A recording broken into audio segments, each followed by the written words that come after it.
નદી નાળા છલકાઈ ગયા છે।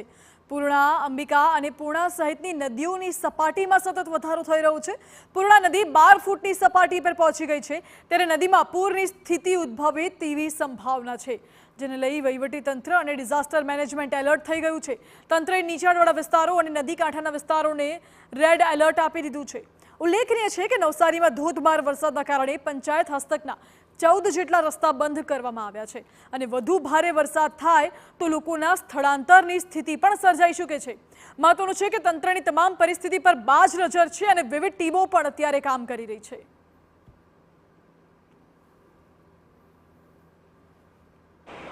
ડિઝાસ્ટર કંટ્રોલ રૂમનું મોનિટરિંગ કરે છે, તેમજ રાત્રિમાં રૂટીન કંટ્રોલના સ્ટાફ સિવાય એક ડેપ્યુટી મામલતદારની નિમણૂક કરવામાં આવી છે, જે રાત્રિ દરમિયાન સંપૂર્ણ પરિસ્થિતિ ઉપર નજર રાખે છે।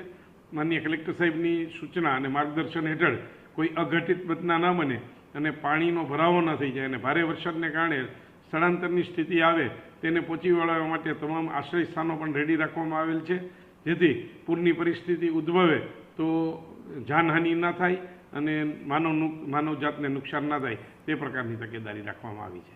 દક્ષિણ ગુજરાતમાં ધમાર વરસાદના કારણે લોકમાતા ગણાતી નદીઓમાં ઘોડાપૂરની સ્થિતિ નિર્માણ થાય તેવી શક્યતાઓ જોવાઈ રહી છે અને ખાસ કરીને નવસારી જિલ્લામાં પૂર્ણા, અંબિકા અને કાવેરી નદીઓની જળસપાટીમાં વધારો થઈ રહ્યો છે।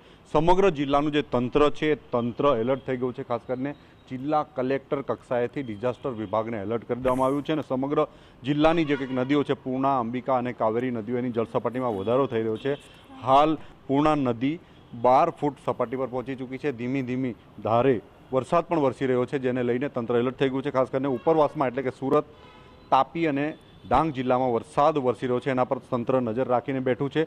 જિલ્લા તંત્ર દ્વારા જે કંઈક અલગ અલગ જિલ્લાના જે કંઈક અલગ અલગ ગામો છે એમાં 14 જેટલા પંચાયત હસ્તકના રસ્તાઓ બંધ થઈ ગયા છે અને હાલ જે કંઈક સ્થિતિ નિર્માણ થઈ છે એ સ્થિતિને પહોંચી વળવા માટે કદાચ જો સ્થળાંતર કરવાની આવશ્યકતા ઊભી થાય, શહેરી વિસ્તારમાં પાણી ભરાવાના બનાવ બની રહ્યા છે, ત્યારે જે કે કાંઠા વિસ્તારના ગામો છે એમને એલર્ટ કરવામાં આવ્યા છે અને સ્થળાંતર કરવાની સ્થિતિ નિર્માણ થાય તો એના માટેની પણ વ્યવસ્થા તંત્ર દ્વારા કરી દેવામાં આવી છે। સમગ્ર જિલ્લાનું તંત્ર જે કંઈક પોતપોતાના સ્થળે એલર્ટ થઈ ગયું છે અને લાઇઝનિંગ કરીને જિલ્લાની સ્થિતિ પર નજર રાખી રહ્યા છે।